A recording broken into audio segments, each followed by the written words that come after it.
I have a question. This cannon weighs 1,800 pounds.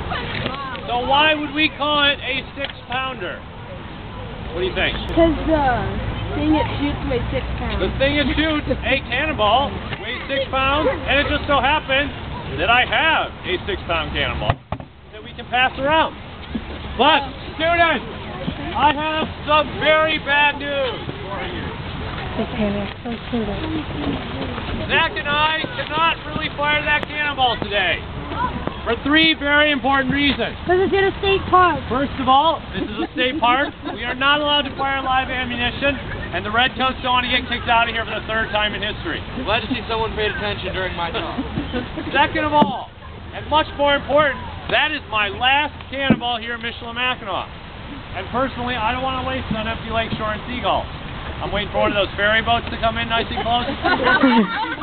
Let's score a buzz over. The reason why we cannot fire that cannonball today, folks, is that our supervisors, who I think are much wiser than Zach and I, they've given us a cannonball that is a little too big to fit down the barrel of this gun. They don't even trust Zach and I with a cannonball that we could actually fire. Can you believe that? Yeah. Now tell me, how would Zach and I even know that it is too big to fit down the cannon? Because you tried it? Zach and I have tried loading that cannonball. Believe me, if it was a cannonball that we could fire, it would have been gone weeks ago. I guarantee it. But today we're going to do everything the same way we would have if we were actually loading a cannonball. Now this gun, this 6-pound cannon, and any other cannon in the 1770s had a maximum range of 1 mile. That means we could hit a target, a ship, or an enemy position, or anything like that, at a distance from about us to that big square pylon on the bridge where the cables start to rise up. That's about 1 mile. Who knows how far across it is here? How far? 5 miles. So this gun wasn't that useful in defending the straits. They couldn't attack any ship if they wanted to sneak through. And there was only one battle here, right? Pontiac's Rebellion, a surprise attack. Do you guys think during that surprise attack the Redcoats had time to load and fire this cannon? No. Nope. So it was never fired in military anger. They would have fired it a lot anyway, though. Each time an important Native American chief would arrive, or when a visiting British officer would roll in, they would fire this cannon in honor of them. And they definitely would have fired on the King's birthday, June 2nd. Now, normally in battle, 15 men threw this gun. Those 15 men can get off a very rapid rate of fire, firing a maximum of 14 shots in only 1 minute. That's an incredibly fast rate with this muzzle-loading gun. Unfortunately, here at Michilimackinac, they only ever had 2 gunners.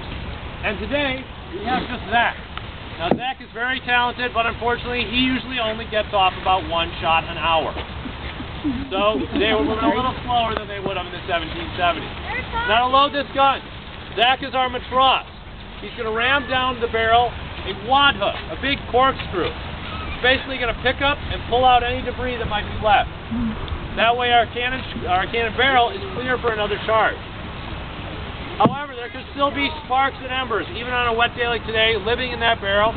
So Zach is going to dip a sponge in a bucket and ram down the barrel. This is the wet swab, dousing those sparks and embers, making the cannon safe for a new charge.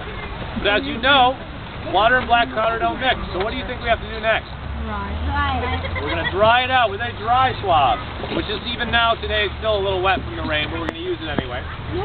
Now in battle, this cannon would heat up very fast to a very high degree. It would evaporate any water we put down it, so we could skip this step in a battle. Once we dried the cannon out, it's ready for our charge. Originally, they would have used about 1.5 pounds of black powder to fire that cannonball. It would have been wrapped in a linen bag. Today, folks, they give me just 5 ounces, unfortunately. It is wrapped in historically accurate Reynolds aluminum foil. The tin foil is for safety because linen from that bag could catch on fire and light our beach on fire. So we wrap it in tin foil for safety, and trust me, the 5 ounces is still a very large boom. Zach's going to ram that charge down with a crook rammer. It's a French invention. It's actually a safety device. The British and the Americans used a straight rammer. But a straight rammer would keep Zach directly in front of the barrel of this cannon. And if it went off before we expected it to, and Zach was using a straight rammer, you can imagine it would not be a good day for him. We use a crook rammer for safety. Now the cannonball would follow, but like I said, we're not loading it today. So another man, the gunner, also Zach, oddly enough, he takes a big brass gunner's pick. rams it down the touch hole, and punctures the powder bag. This allows us to set a fuse. So he pours loose black gunpowder down that touch hole, filling a fuse that leads all the way down, so when we light the top, it'll burn and ignite the main powder charge. Once that fuse is set, our gun is basically ready to fire. However, in the 1770s, we don't have Bic lighters or matches, so how are we going to start a fire? How are we going to start a fire? How do you think? Certain kind of rock? What do you think? Flint and steel, just like with our muskets. Zach is going to take out a piece of flint and a piece of steel, as well as a piece of char cloth. Blackened cotton cloth. It's been baked, so it picks up, catches a spark very readily. Once he's got a piece of dry char cloth out of our tin, hopefully even on a day like today, it'll burn very well. It works very well in a high wind or even on a rainy day, even if a match or a lighter might go out. Zach's got that piece of char cloth. He is now going to get his flint and steel. Maybe.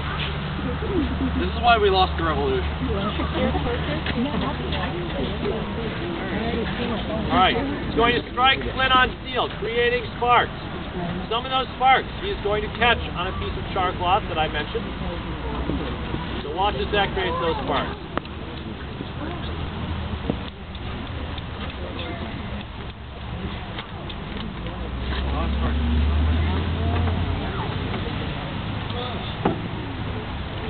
They're probably going to floss there and stack us later.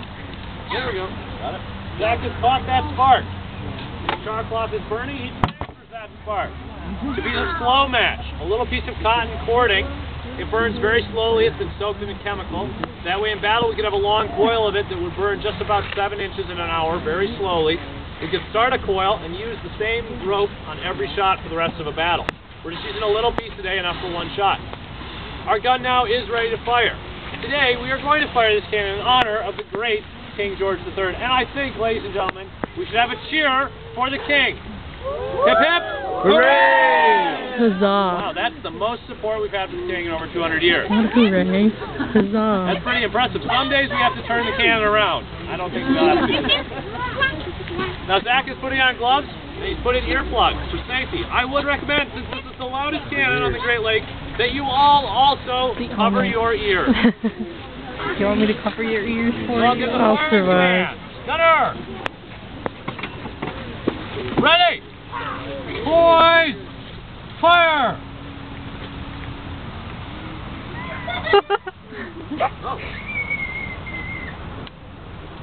Flip it so it's pointed out, blow on it a little bit. Fire! There we go.